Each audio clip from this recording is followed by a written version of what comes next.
Believe it or not, there was a time where we were all united. Times when you can simply ask your neighbor for a cup of sugar. Where there was one TV in the house and as a family you gathered in the living room. You had your snacks or your leftovers to watch the ABC Thank God It's Thursday lineup. Then talk to your friends at the locker about the season finale cliffhanger. We would camp outside Target or our local music store to wait for the new androgynous, queer, but still straight rock star that dropped their latest project. But as the years went on and technology was introduced, can we still say we are united? With TVs in every room and more streaming services coming out left and right, we are no longer gathering as a community. We take our plates of food and our iPads and we head to our comfy spots. We traded in bikes and kids in the backyard to solo streaming in the basement. Waiting outside Target is reserved for Stanley Cups. And being in the wrong neighborhood can end up being deadly. What went wrong? Why did we stop sharing and laughing and having these universal experiences that kept us in touch? We stopped sharing cultural moments with our neighbors and instead we just put it in a tweet. This may be a question Beyoncé was asking herself on her enlightenment journey. She learned how important it is to be connected not to man-made things, but things made by God. She wanted to create art that reconnected her to humankind and hopefully inspire others to do the same. Art that had a message and a meaning. But where do you start? How can you reconnect others when the community is divided? How can you shift culture when culture is stuck in its ways? How can you bring people together to experience a moment that would defy limitations and have us talking for decades? Hello, welcome back. My name is Cayman and this is my Beyoncé experience.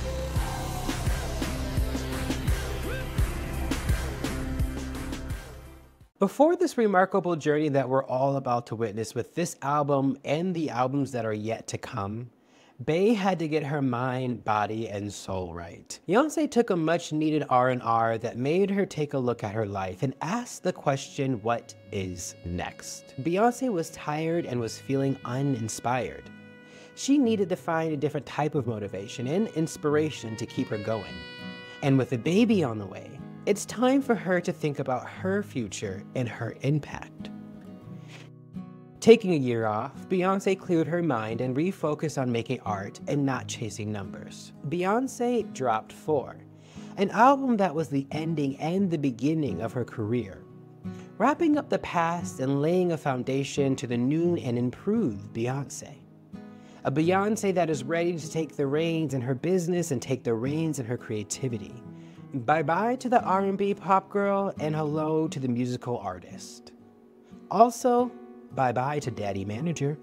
From here on out, Beyoncé will manage herself in all creative endeavors with her new business adventure, Parkwood Entertainment. There was a book that I read called The Creative Act, The Art of Being an Artist, I think, by Rick Rubin. In this book, I think is a great book if you think you're an artist, if you're a creator. I think this book is amazing. In this book, he talks about the difference between a creator and an artist. He says a creator, and I'm paraphrasing, is we are all creators. Everyone that have a heartbeat today is a creator. Humans create, that's what we do. If you think about everything that we have interacted with in our human lives, ooh, excuse me. It's a matter of time. She's not lonely. Yeah. I apologize. Has been either created by a human or created by God. And if you really take a step back, that is very true. But he said a key difference between a creator and an artist is an artist has an ability to understand the world around them and the world within them, and putting those feelings in a tangible artifact that the people who have a harder time understanding the world within them and the world around them can take this artifact and feel seen and feel heard and feel like they're not alone. And I think from here on out, this is what Beyonce will do. She will become an artist that understands that there's a world within her, a message within her. She will see the world around her, and she's going to start laying out projects that will make a lot of people in different groups feel seen and feel heard. On December 13th, 2013, Beyonce tiptoed like Santa to iTunes and dropped an album that no one was expecting. Beyonce Self-Titled. Titling the album Beyonce was fitting. Although 4 laid the groundwork, Self-Titled was an introduction to the no-hold-bars Beyonce, the unapologetic Beyonce, the bow-down Beyonce, a Beyonce that isn't competing with no one but herself. Someone that embraces her flaws, imperfections, and failures. This 14th track album with a cinematic music video for each song all dropped on Friday with no promotion, no singles, and no leaks. This was unheard of. First, music dropped on Tuesdays to allow Billboard time to capture charts and sales. Second, no promotion can risk no awareness and possibly not reach your audience. But Beyonce didn't talk to those turtles for nothing. If she's going to make art for the sake of art, then let it be just that. It just needs to get to her fans. And what comes after that is out of her control. Self-Titled was a creative liberation for Beyonce. It allowed her to create an immersive experience, a world for her beehive to just escape in. It showed many aspects of Beyonce. The Beyonce that had to claw her way to the top and maybe cut pieces of herself to fit in. A commentary on the music industry and how it can be a very scary place. It showcased her political side. It answered a question, Beyonce, are you a feminist? And even standing on business, being a legend in the making. Once again, we see her pour into her sexy, sensual side, upping the ante and getting a little bit more graphic.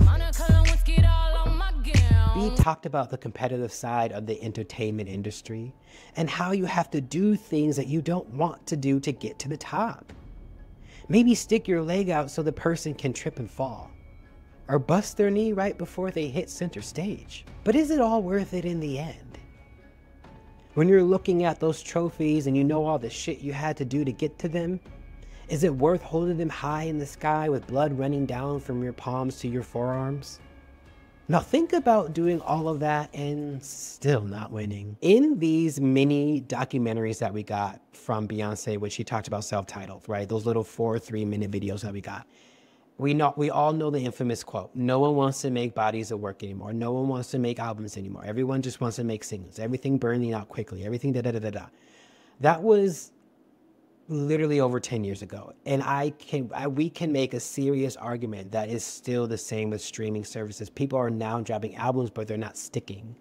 But going 10 years back and looking from that moment where Beyonce said no one wants to make bodies of work anymore, and no one is sitting around the TV and having immersive experience anymore, and knowing that's the inspiration and the seed, and then we get all of these albums and we get all of these performances, to me, it was much more deeper than just a body of work. I think what Beyonce has done since Self-Titled, and maybe I'm not saying anything profound, but I think what Beyonce has done since Self-Titled is create moments where people are glued to a TV.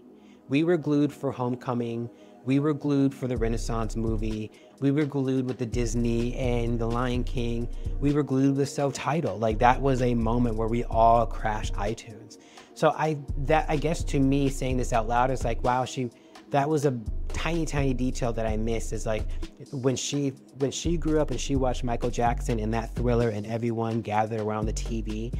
That is the little girl that she is creating for. She wants to create that little girl and give her an experience as an adult where now she's Michael Jackson and she's creating moments that are everlasting, and she's creating moments that gather families together, that gather culture together, that people will talk about from here on out.